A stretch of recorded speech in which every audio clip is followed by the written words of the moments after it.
नमस्कार। YouTube channel पाठशाला express में आप सभी का स्वागत है। मैं हूं मनोज कुमार। आज हम क्लास 10th NCERT मैथ्स में एक्सरसाइज नंबर 5.3 को आगे बढ़ाते हुए क्वेश्चन नंबर 15 से स्टार्ट करेंगे। अगर आपको कोई डाउट हो तो मुझे कमेंट सेक्शन में क्वेश्चन करिए या मेरे टेलीग्राम चैनल को सब्सक्राइब करिए, ज्वाइन करिए उसको। मैं उसका लिंक आपको डिस्क्रिप्शन बॉक्स में दे दूंगा। अगर आपने मेरे इस चैनल को सब्सक्राइब ना किया हो तो सब्सक्राइब कीजिए और बेल आइकन पर क्लिक कर लीजिए ताकि आपको मेरी नई वीडियो के साथ में नोटिफिकेशन मिले। अगर वीडियो आपको अच्छा लगे तो प्लीज लाइक भी करिएगा। तो बढ़ते हैं क्वेश्चन नंबर 15 में। आज बात करते हैं क्वेश्चन नंबर 15। तो देखिए क्वेश्चन आपके सामने है, हिंदी और इंग्लिश में पूछा गया है। पहले क्वेश्चन को पढ़ लीजिए आप खुद और मैं उसको समझाता हूं कि क्या हो सकता है। तो देखिए क्वेश्चन में क्या पूछा गया है कि एक निर्माण कार्य है जिसमें ठेकेदार को एक निश्चित अवधि में कार्य पूर्ण करना है। अगर कार्य समय से पूर्ण नहीं हुआ तो एक पहले दिन पर उसे 200 रुपए का जुर्माना देना होगा, दूसरे दिन पर 250 रुपए, तीसरे दिन पर 300 रुपए का जुर्माना देना होगा। इसी इत्यादि चलेगा इसी प्रकार से, ठीक है। तो एक दिन काम को डिले करने पर उसे 50 रुपए की पेनल्टी देनी होगी। इसी प्रकार अगर वो 30 दिन काम को डिले कर देगा तो उसे कितना रुपए भरना होगा, यह पूछा गया आपसे। तो देखिए कैसे करेंगे। तो पहले दिन उसने 200 रुपए, एक दिन काम को डिले किया तो 200 रुपए लगा। दूसरे दिन अगर काम को डिले कर दिया और तो 50 रुपए और एक्स्ट्रा बढ़ जाएगा। फिर इसी प्रकार से तीसरे दिन के लिए 300। फिर इसके बाद ऐसे ही कितने दिन तक, 30 दिन तक चलेगा, 30 डेज, ठीक है। 30 डेज ऐसे ही चलेगा। तो 30 डेज में कितना पैसा उसको चुकाना पड़ेगा। तो देखिए एक यहां पर सबको जुड़ना होगा 30 बार। तो ए की वैल्यू आपको मालूम है 200, डी की मालूम है 50 और एस 30 और एन की वैल्यू हमको पता है क्या, 30। तो एस 30 बराबर क्या होगा, 30/2। फिर 2 इंटू ए, 2 इंटू 200 प्लस एन। देखिए अगर आपको फॉर्मूला नहीं पता है तो इस तरह से ध्यान रखिए, n/2 2a plus n-1 into D. इतने क्वेश्चंस मैंने करा दिए कि आपको फॉर्मूला लिखने की ज्यादा जरूरत नहीं है। खैर नहीं याद है तो लिखिए 30 - 1 इंटू डी, डी की वैल्यू 50। ये हो गया 15। आपका ये करोगे answer 400 plus 29 into 50, 400 plus multiply कर लेंगे, कितना आ जाएगा 1450। फिर इसके बाद ऐड करना है तो ये 85 मल्टीप्लाई कर लीजिए 15 5 जा 75, 7 कैरी 15 8 जा 120, 125 सॉरी 127 हो जाएगा, 12 कैरी 15 1 जा 15 और 12 कितना हुआ 27। इतना आंसर आ गया कि अब ठेकेदार को 30 दिन के लिए काम डिले करने पर 27,750 यानी कि 27,750 रुपए अदा करने पड़ेंगे, ठीक है। क्वेश्चन नोट करें।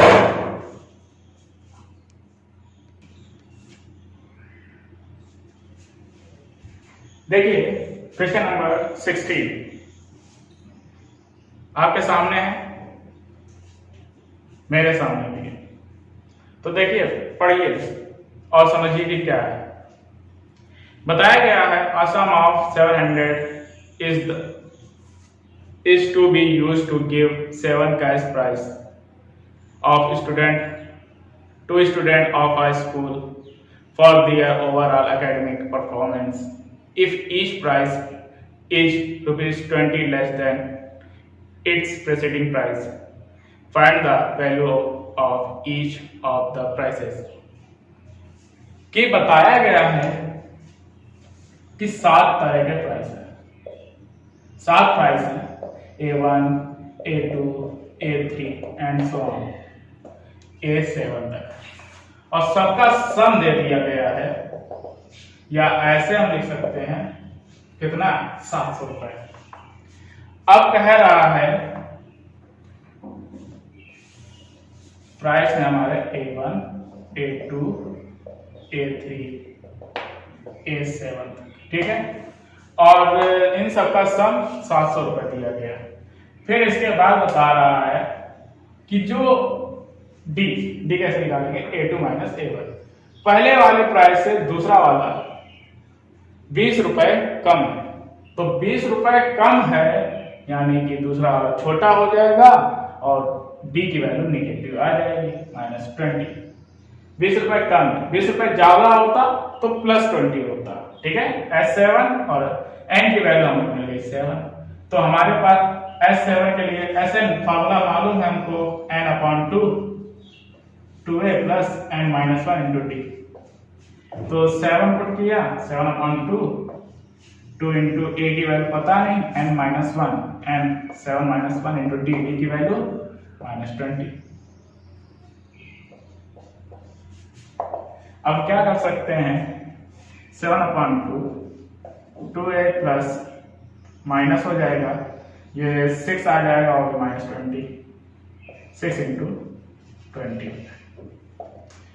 चाहे तो कॉमन ले सकते हैं, कर ले, a माइनस 3 60 हो जाएगा, और इसकी वैल्यू आपको पता है 700। 7 से डिवाइड होगा तो कितना आ जाएगा, और 2 से 2 डिवाइड होगा तो 100 आ जाएगा, और ये a माइनस 60 आ जाएगा। a की वैल्यू आपकी हो जाएगी 100 प्लस 60 इक्वल टू 160, a की वैल्यू, यानी कि हमको फर्स्ट टर्म की वैल्यू पता हो गई है। अब हम इसके आगे 160 है तो दूसरा टर्म क्या होगा, 20 कम हो जाएगा, 140 हो जाएगा, फिर इसके बाद 120 हो जाएगा, फिर इसके बाद 180, और फिर 20 कम कर देंगे, कितना आ जाएगा 60, 40, 1 2 3 4 5 6 7, देखिए सब आ चुका, और इन सबको जोड़ेंगे तो 700 आपको मिलेगा, ठीक है। नेक्स्ट क्वेश्चन,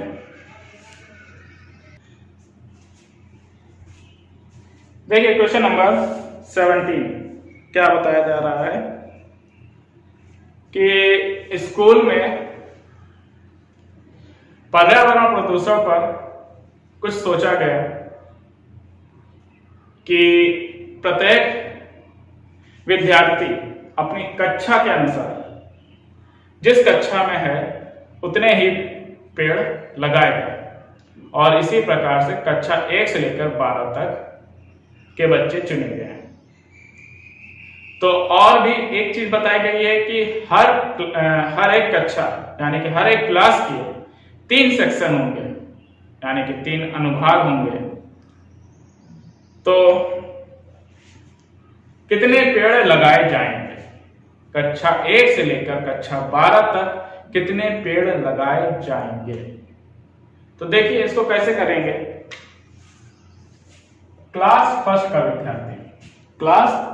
फर्स्ट का विद्यार्थी जो होगा वो पेड़ 1 लगाएगा, ध्यान से देखिएगा, और क्लास 2 का विद्यार्थी वो 2 पेड़ लगाएगा, क्लास 3 का विद्यार्थी वो 3 पेड़ लगाएगा, इसी प्रकार 12th का विद्यार्थी 12 पेड़ लगाएगा। ठीक, इतनी बात समझ में आई, तो ये हटा दीजिए। तो अकॉर्डिंग टू क्लास आपका ये ट्रीज लगाने का सीरीज तैयार हो गई। अब कह रहे हैं कि हर एक क्लास की 3 सेक्शन है, हर एक क्लास के 3 सेक्शन है, तो इसमें भी 3 मल्टीप्लाई हो जाएगा, तो 3 इसमें 3 का मल्टीप्लाई करेंगे तो ये 6 हो गया, इसमें 3 का मल्टीप्लाई करेंगे तो 100 कर देंगे, इसे 3 इंटू 1 और 3 into 2, 3 into 3 and so on, 3 into 12 चला जाएगा। ठीक है, तो इस प्रकार से नंबर ऑफ ट्रीज होंगे जो लगाए जाएंगे। ये फर्स्ट क्लास से 3, सेकेंड क्लास से आपका हो जाएगा 6 ट्रीज लगाए जाएंगे टोटल, और थर्ड क्लास से 9 ट्री लगाए जाएंगे। इसी प्रकार से 12th क्लास से 36 पेड़ लगाए जाएंगे। तो सब मिलाकर कितने पेड़ लगाए जा रहे हैं स्कूल में, तो देखिए इसका सब निकालेंगे तो a की वैल्यू हो गई 3, d की वैल्यू हो गई 6 - 3 तो 3, n की वैल्यू हो जाएगी, n की वैल्यू हमको पता है 12 और S12 की वैल्यू हमको पता है 36। ठीक, सॉरी नहीं,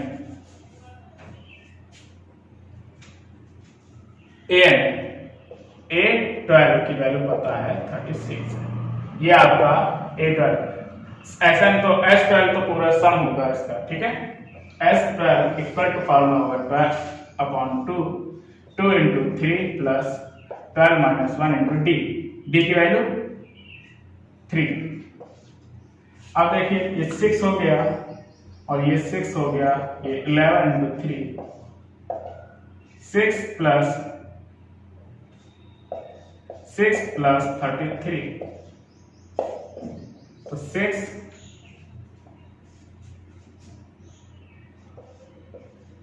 39, 9 6 जा 54, 6 9 जा 54, 6 3 जा 18 और 5 23। तो क्लास फर्स्ट से लेकर 12 तक 3 जो सेक्शन में बटे हुए विद्यार्थी हैं वो टोटल मिलाकर 234 ट्रीज लगाएंगे। Okay, next question.